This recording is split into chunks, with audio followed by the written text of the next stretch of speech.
오늘 본문을 보면 물에 빠진 한 사람이 등장을 합니다. 도표를 보여드리면 누가복음 14장은 전체가 25절 이하의 완전히 다른 사건을 빼놓고는 네 가지의 사건이 한 집에서 초대받은 이 집에서 네 가지의 장면, 네 가지의 사건이 일어납니다. 도표와 같죠. 그 중에 우리는 1절로 6절인데 이 말씀을 보면 어느 날 예수님은 바리새인의 두령 집에 초대를 받았어요. 이 두령이라고 하는 것은 뭐 산적 두목 이런 것이 아니고 회당장 비슷한 그런. 그러니까 여러분, 회당장은 유대교의 핵심 간부들입니다. 군대로 말하면 소대장, 중대장, 대제장 같은 그런 뭐 세포 조직의 장들인 거죠. 그래서 예수님에 대해서 굉장히 극렬 반대하는 사람들 중에 있었습니다. 그런데 왜 예수님을 초대했는가? 예수님을 극진히 대접하고 싶어서? 아니면 뭔가 다른 이유가 있어서? 오늘 본문 1절을 보면 무엇인가 다른 이유가 있었다 하는 것을 우리가 쉽게 알 수가 있어요. 한번 읽어봅니다. 시작. 안식일에 예수께서 한 바리새인 지도자의 집에 떡 잡수시러 들어가시니 그들이 엿보고 있더라. 여기 그들이 엿보고 있더라에다 밑줄을 하십시오. 이 말은 영어 성경에서는 뭐라고 그러냐면 carefully라는 말은 면밀히라는 말이에요. 주의해서 면밀하게, 그 다음에 watched, 이게 주시했다는 거예요. 그러니까 가만히 쳐다보고 있었다는 거. 어떻게 하는가 하고 말하자면 은밀한 관찰자였던 겁니다. 그렇다면 2절에 등장을 하는 이 수종병 들린 사람이 그 자리에 있었던 것은 우연이 아니라 오히려 바리새인들이 예수님이 어떻게 하는가 하고 엿보고 트집을 잡기 위하여서 이 사람을 거기에다가 배치시켜 놓은 그런 사람이었다는 것을 우리가 쉽게 짐작을 할 수가 있어요. 자, 그러면 왜 수종병 든 사람을 여기에 배치를 했을까? 수종병이라는 것은 쉽게 말하면 몸에 물이 차는 거예요. 조금 더 정확히 말하면 세포나 또는 뼈 마디 사이 같은 데 물이 차는데 이게 물이 아니라 액체라고 해야 되겠죠. 그러니까 수상한 액체가 차서 겉으로 볼 때는 몸이 퉁퉁 붓는 겁니다. 자, 몸이 퉁퉁 부었어요. 그러면 어떤 일이 일어날까요? 쉽게 눈에 띄는 거죠. 예수님의 눈길을 사로잡는 사람을 일부러 골라서 여기에다가 배치해놨다. 그렇다면 이 사람은 참 불쌍한 사람이에요. 두 가지 의미에서. 첫째는 병자이기 때문에 불쌍하고요. 두 번째는 병든 것도 불쌍하고 억울한데 누군가에게 이용을 당하고 있는 거죠. 예수를 잡기 위한 도구로. 한편 이것은 희한하게도 우리에게 어떤 정보를 주느냐 하면 그만큼 바리새인들은 예수님의 성품을 누구보다도 잘 알고 있었다는 뜻이에요. 그래서 자기들끼리 모여 의논을 했겠죠. 예수를 잡으려는데 어떻게 하면 좋겠느냐? 자, 우리가 병든 사람, 그것도 눈에 확 띄는 병든 사람 하나를 예수를 초청을 해놓고 식사 자리에서 가장 눈에 띄는 자리에다가 배치시켜 놓자. 그러면 예수는 틀림없이 그 사람을 주목할 것이고, 주목만 하는 것이 아니라 예수의 성품상 이 사람을 고쳐준다고 손을 댈 것이다. 만약에 그러지 않으면 내 손에다 장을 지질 거야.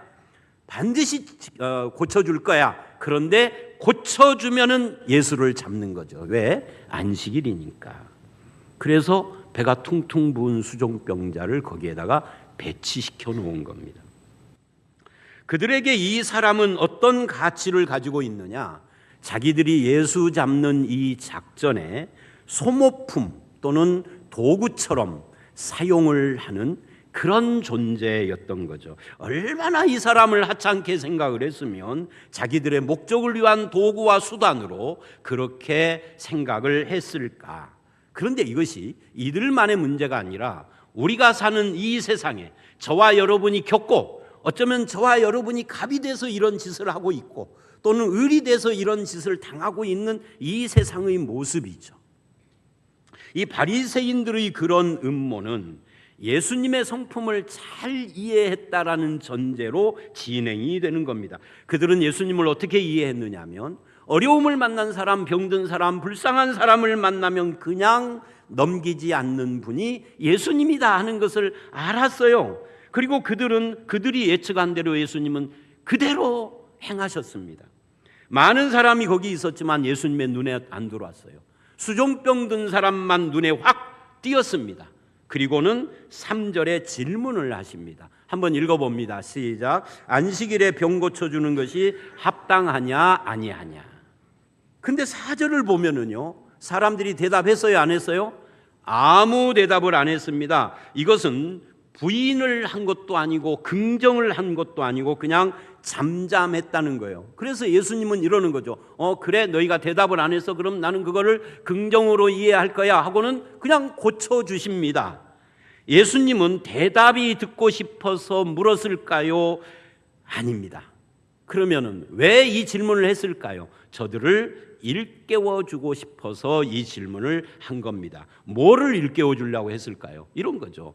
안식일이 도대체 뭐라는 말이냐? 너희는 안식일이 뭐 하는 날이라고 생각하느냐? 일하지 않는 날이냐? 그냥 예배만 하고 끝나고 예배 끝난 뒤에는 서로 눈 째지며 바라보고 미워하고 지적하고 하는 것이 안식일이냐? 이거 묻는 거예요. 안식일은 하나님께 예배하면 장땡이냐? 사람을 도구와 수다나 소모품화 시켜도 되는 날이냐를 묻고 싶으신 거죠. 대답은 우리가 다 알아요. 아니다라는 것. 그래서 예수님이 한마디를 덧붙였어요. 그게 5절입니다. 이 5절이 오늘 본문의 핵심이라고 할 수 있어요. 우리 한번 읽어봅니다. 시작. 너희 중에 누가 그 아들이나 소가 우물에 빠졌으면 안식일이라도 곧 끌어내지 않겠느냐 하시니, 여기서 중요한 단어가 뭘까요? 우물입니다. 근데 더 중요한 단어는 뭐냐면 우물에서 우자를 빼고 물입니다. 물. 우물이 뭐죠? 물 담은 곳이죠. 그러니까 물이에요. 물. 이런 말이죠. 너희 아들이나 소가, 근데 아들은 빼버리십시다. 아들은 너무 귀하니까. 너희 소가 물에 빠졌다라고 가정하자 안식일이면은 안 끌어내겠느냐? 안 끌어낼 리가 없죠. 그러자 그들의 반응이 나옵니다. 6절. 이번에는 2절처럼 고의적으로 대답을 회피하고 어쩌려는가 엿보는 것이 아니라 이번에는 뭐예요? 대답을 못했습니다. 대답을 안 하는 것과 못하는 것은 다른 거예요. 못했다라는 말은 예수님의 말씀이 너무 당연한 말씀을 하니까 대답을 못한 거예요. 반박할 수가 없죠. 아무리 안식일 법을 잘 지키는 사람도 내 아들이 물에 빠졌다면 그 안식일 법 때문에 못 건져준다는 말이 안 되는 이야기고, 심지어 아들이 아니라 내 소가 안식일에 물에 빠졌어도 이 소를 건지기 위하여서 안식일 법을 무시한다 그 말이에요. 이것이 사람이고 하나님은 그걸 뭐라고 하지 않으셔요. 그런데 문제는 남의 아들일 경우입니다. 남의 아들일 경우에는 어떻게 해야 되죠? 안식일을 철저히 지켜야죠. 예수님이 그거 지적하시는 거예요. 이 남의 아들이 누구예요? 수종병 든 사람. 수종병이 뭐라고요? 물에 몸이 퉁퉁 불었다고요. 그게 뭐예요? 물에 빠진 아들이에요. 그래서 예수님 우물 이야기를 일부러, 예수님의 말씀은요 쓸데없이 하는 농담이 아니에요. 유머기는 한데 이 우물과 수종병을 연결시켜서 물에 빠진 아들 이야기를 합니다. 물에 빠진 내 아들과 물에 빠진 남의 아들, 물에 빠진 우리 집 소와 물에 빠진 너네 아들은 격이 다르다, 가치가 다르다는 이야기를 하는 겁니다. 그래서 쓰겠느냐는 이야기죠. 소가 물에 빠졌을 때는 건지면서 바리새인들이 그랬다라는 이야기예요. 그래서 이 남의 아들을 배치시켜 놓고 안식일법을 지키는가 안 지키는가 엿보고, 그러다가 안 지키면은 예수를 잡으려고. 그런데 이것이 바리새인들만의 문제가 아니라 우리의 문제이기도 하다. 우리 속에도 이런 율법주의적인 모습이 있다. 우리도 이런 태도를 갖고 있지 않은지를 점검을 하며 이 말씀을 읽어야 한다. 나와 관련된 말을 할 때는 좋게 포장을 하는데 그것이 우리들인데, 남의 말은 가능하면 나쁘게 깎아내리는 것이 우리들 아닐까요? 바로 그 이야기를 하는 거죠. 어쩌면 우리도 그런 율법주의자가 될 기질을 다 속에 조금씩 가지고 있단 말이에요. 그런데 오늘 본문에서 진짜 주목해야 할 문제는 그런 것이 아니라 정말 주님이 이 말씀을 통해서 우리에게 하고 싶은 말씀이 따로 있는 거예요. 수종병이라는 이 물에 빠진 하나님의 아들이 물에 빠진 너희 소보다 하찮단 말이냐? 이게 메시지예요. 그런 법이 어디 있느냐? 너희 아들이 물에 빠지면 안식일이라고 법을 중단하고 뛰어가서 건지지 않느냐? 그렇다면 나도 너희가 네 아들이 물에 빠지면 안식일법을 어기고 가서 건지듯이 나도 내 아들이 지금 물에 빠져 있으니 안식일법을 중단하고 뛰어가서 구해주는 것이 마땅하지 않느냐? 이거 이야기를 하고 있다고요. 결국 그들은 아무 말을 못한 거예요. 예수님을 올가미에 엮으려는 그들의 음모와 계획은 진행 더 이상 할 수가 없었습니다. 말하자면 주님은 음모의 덫이 발동되려는 순간에 물에 빠진 하나님의 아들이라는 유머를 사용하고 계셨어요. 뭘 강조하려고요? 물에 빠진 이 수종병 든 자를 음모의 도구로 삼고 인간이 이 생명을 소모품으로 써먹고 있는 이들의 죄악을 지적하려고. 그리고 주님은 그렇지 않다는 것을. 그러니까 너희에게 이 사람이 소보다도 하찮게 여긴다라는 거예요. 왜요? 병들었다고, 힘이 없다고, 가난하다고, 못 배웠다고. 그래서 많은 것을 가지고 있고 똑똑한 사람들이 이 가난하고 힘없고 못 배운 자는 소모품으로 써먹어도 된다라고 하는 이 죄악에 대하여서 유머로 말하고 싶어요. 저처럼 이렇게 지금 핏대내고가 아니고. 누가? 예수님이. 이 사람이 힘이 없다고 그렇게 하찮은 존재로 취급을 받는 것이 하나님을 믿는 바리새인들이 할 일이냐는 거죠. 너희가 물에 빠진 소보다 하찮게 여기는 그 사람을 위하여 뭐가 있는 거다? 안식일이 있는 거다. 그래서 하나님 앞에 선 사람은 다른 사람을 바라볼 때 내가 이용해 먹어도 되는 도구로 생각하면 안 돼요. 내가 써먹을 수 있는 소모품으로 그렇게 인식하면 절대로 안 되는 거예요. 그런 눈이 아니라 하나님 앞에 선 인간은 누구나 다 하나님의 도우심이 아니면 살 수가 없다라는 그런 연약한 존재일 뿐이다라는 것을 인정을 해야 돼요. 그런 눈으로 다른 사람을 바라보는 걸 우리는 긍휼이라고 하고, 그런 눈으로 나 자신을 바라보는 것을 은혜의 겸손이라고 부르는 겁니다. 여러분에게 이런 은혜의 긍휼과 은혜의 겸손함이 있으시기를 주의 이름으로 축원합니다. 그게 은혜죠. 부족한 우리의 삶, 깨지고 상하고 상처받은 인생을 그래도 사랑해 주시는 주님이 계셔서 감사했습니다. 이게 우리가 마지막으로 고백해야 할 삶의 최후의 고백이지 않겠습니까?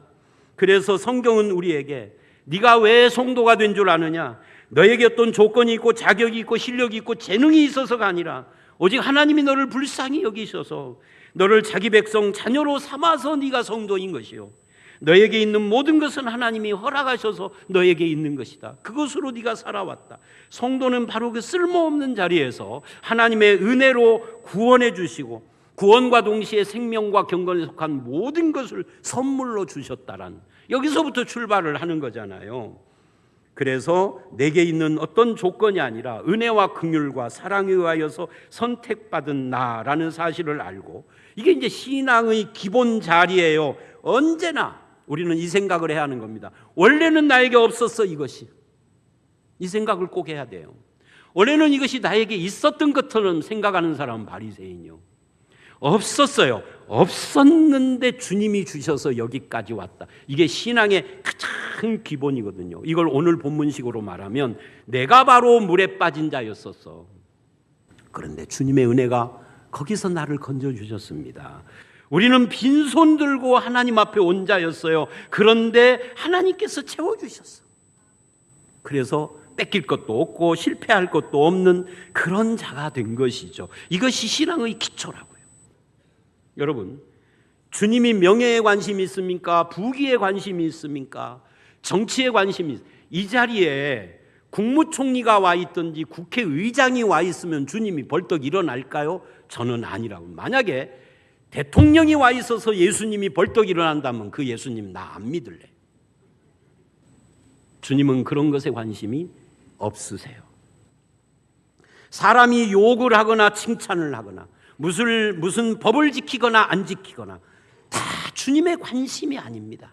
주님의 관심은 오로지 누구? 사람 사랑하는 거예요. 사람을 구원하는 거예요. 안식일을 포함해서 하나님이 창조한 세상의 모든 것은 무엇을 위해서 주셨다? 성경이 이렇게 말을 해요. 사람을 위해서 주셨다. 안식일이 사람을 위하여 있는 것이라. 그래서 사람에게 그것이 복이 되고 기쁨이 되고 평안이 되고 은혜가 되는 것이 아니라면 주님에게는 중요한 일이 아닌 거예요. 제도와 법이 사람 위에 있다면 그거 하나님의 뜻이 아닌 거예요. 심지어 기독교라는 종교도 하나님의 자녀보다 위에 있지 않습니다. 그래서 예수님도 자기 백성을 위하여 십자가에 죽으신 거예요. 우리가 정말 예수를 믿고 따르는 사람이라면, 내가 정말 물에 빠졌다가 건짐받은 구원받은 자녀라고 하면 우리도 하나님의 자녀를 사랑하는 것이 내 삶의 가장 중요한 기본 자세요 원칙이 되어야 합니다. 옆에 있는 사람을 사랑하는 것, 이게 가장 중요한 거예요. 주님이 그랬다고요. 여러분, 기독교 정신이 뭐예요? 기독교 정신을 보여주는 인물, 현대 인물 중에 하나가 저는 지미 카터라고 봐요. 이 지미 카터가 미국 대통령으로 취임을 할 때 미가서 6장 8절을 읽었어요. 한번 읽어봅니다. 시작. 사람아, 주께서 선한 것이 무엇임을 내게 보이셨나니 여호와께서 내게 구하시는 것은 오직 정의를 행하며 인자를 사랑하며 겸손하게 내 하나님과 함께 행하는 것이 아니냐.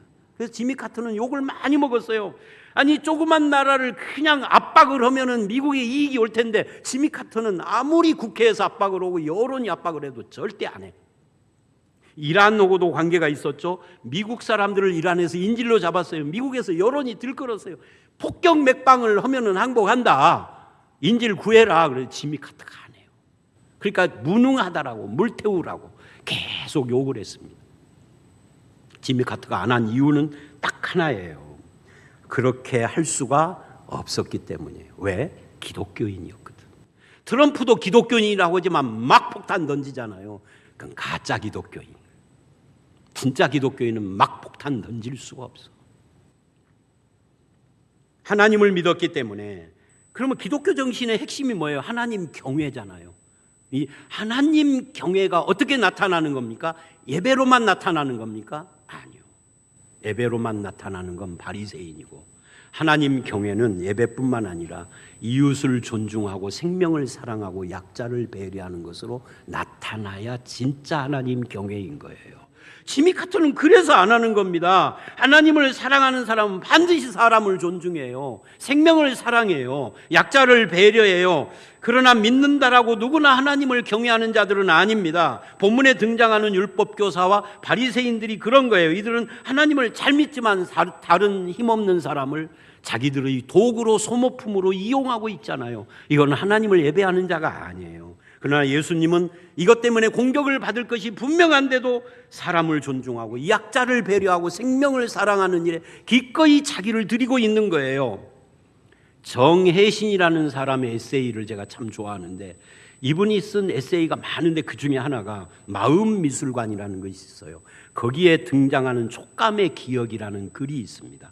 거기에 이런 이야기가 나와요. 한 아동학자가, 이제 이분이 하는 말이에요. 손으로 만지는 것이 우리 영혼에 영혼을 준다라고 말을 하는데, 자기도 사람과의 관계가 머리가 아니라 몸의 감촉으로 기억하는 것이 오래가더라라고 하면서 뭔 말을 하느냐면, 자기가 어렸을 때 어린 조카의 눈물을 닦아주던 이모의 손, 지금도 기억은데요. 귀지를 팔 때 베고 누웠던 언니의 무릎, 또 짓궂게 종아리를 따끔따끔하게 쏘아대던 오빠의 그 고무줄 총. 고무줄 총 아세요? 나이 드신 분들은 알지만 젊은 사람이 뭔지 모를 거예요. 첫 키스, 그리고 처음 세상에 나온 아이의 몸을 만져보면 말랑말랑하잖아요. 그 기억이 지금도 난다는 거예요. 제가 그걸 읽으면서 나는 무슨 촉감의 기억이 있는가 하고 눈 감고 생각을 해봤더니 저에게도 많아요. 첫눈 내리는 겨울에 남산을 올라가면서 내 손을 잡았던 따뜻한 손, 그 사람하고 결혼했거든요. 우리 바로 담 이쪽이 외갓집인데 외갓집에만 가면 자주 갔어요. 꼭 그 벽장에다가 할머니가 뭘 숨겨놔. 근데 그 대표적으로 숨겨놓는 것이 겨울에는 감, 그리고 다른 때는 누룽지인데요. 할머니 손자들이 그렇게 많은데 꼭 나한테만 주어 그걸. 내가 이걸 착각인지는 내가 몰라요. 근데 하여튼 나한테만 주는 것 같아. 그 다음에 아이고 내 새끼, 아이고 내 새끼. 이건 누구일까요? 친할머니. 난 처음에는요 내가 할머니 새끼인 줄 알았어. 알고 보니까 할머니 새끼가 아니라 엄마 새끼더라고. 근데 내 새끼 하면서 엉덩이를 맨날 만날 때마다 그래요. 아니 30살이 됐는데도 그러더라고요. 그때쯤 돌아가셨는데. 그리고 아버지 내 종아리, 만화책보다 걸려서 내 종아리를 때렸던 아버지 손, 그것도 기억이 나고요. 우리 애들 어렸을 때 아빠가 걱정될 때는 내 손을 놔서 이렇게 잡던 우리 애들 손, 이런 것도 다 기억이 납니다. 그래서 이것이 마음속에 깊이 새겨져 있다가 어느 날인가 그 기억이 나에게 힘이 되고 훈훈한 난로처럼 내 입가를 살짝 미소 띠게 하는 기쁨이 되기도 하고요. 이렇게 되는 거예요. 그렇다면 오늘 우리도 누군가에게 그렇게 따스한 눈길을 주고 손길을 주어야 하지 않겠습니까? 왜? 주님이 나에게 먼저 그렇게 해주셨으니까. 신앙이 뭐예요?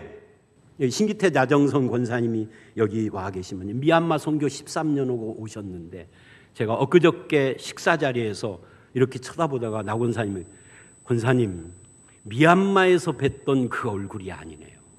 참 얼굴이 윤기가 나고 반질반질해지셨더라고. 미얀마에서는 얼마나, 미얀마에서 이 말 못했어요. 사실은 얼굴이 그렇게 상해 있는데 차마 말을 못했어요. 이제 말을 했어요. 얼굴이 확 달라졌습니다. 그런데 저분들만 그러는 것이 아니라 최경아 선교사, 박정덕, 장정. 제가 작년에 가서는요 박정덕 그 선교사님 여자분이지만 옆에 우리 집사람 앉혀놓고입니다. 계속 주물렀습니다. 너무 아파가지고 일어나지를 못해요. 그렇게 고생을 해요. 그렇게 고생을 하며 헌신을 하는 것도 특별한 사람의 헌신의 모습이기는 하나 우리 모두의 공통적 신앙은 그런 것이 아니라 뭐예요? 선교사로 가기 전에 내 옆에 있는 사람에게 따스한 눈길을 주는 것부터 하셔야지. 이거 못하는 사람은 목사 돼도 안 되고 선교사 돼도 안 되고요. 교회 일꾼 돼서도 안 돼요. 그 사람은 교회 일꾼으로 움직일수록 사람들에게 상처를 주고 복음을 가리는 거니까. 오늘 본문이 우리에게 이 예수님을 통해서 이거 말을 하는 겁니다. 따스한 눈길을 주어라. 따스한 손길이 되어라. 어떤 사람도 너의 목적을 위한 수단과 소모품으로 이용하지 않겠다라고 결심을 해라. 수정병이 아니라 그보다 더한 병을 앓는 사람도 하나님의 자녀니까. 이사야 49장 15절 읽어볼까요? 여인이 어찌 그 젖먹는 자식을 잊겠으며 자기 태에서 난 아들을 긍휼히 여기지 않겠느냐. 그 다음이요, 그들은 혹시 잊을지라도 나는 너를 잊지 아니할 것이라. 세상 모든 사람이 나를 잊어도 나는, 하나님은 나를 잊지 않겠다. 우리가 어떤 형편에 있든지 내가 너를 사랑한다. 이 주님의 사랑을 믿는 거예요. 그래서 주님의 사랑을 보면은 아무리 형편없어 보이는 사람도 하나님의 자녀고, 아무리 부족한 사람도 하나님의 자녀고, 20등짜리 아니라 100등도 하나님의 자녀예요. 그래서 하나님의 자녀는 세상에 이용을 당하지 않을 뿐만 아니라 나도 누군가를 엿보지도 않고 누군가를 이용하지도 않고 누군가를 경계하거나 타켓으로 삼지도 않는 것이 하나님의 자녀요. 이것이 A가 C를 B를 위한 소모품으로 삼고 이용을 하는 것이 아니라 그건 하나님 나라 정신이 아니에요. 오히려 C라는 존재를 위하여 내가 무엇을 할까를 생각하는 것이 하나님 나라 정신이에요. 다른 사람을 이용이 아니라 사랑의 대상으로 생각하는 복된 성도들이 되시기를 주의 이름으로 축원합니다. 우리를 통하여서 주님의 마음이 드러나고 주님의 마음이 필요한 주변 사람들에게 완악한 자가 아니라 은혜를 끼치는, 그런 삶을 살아가시는 저와 여러분이 되시기를 주의 이름으로 축원합니다.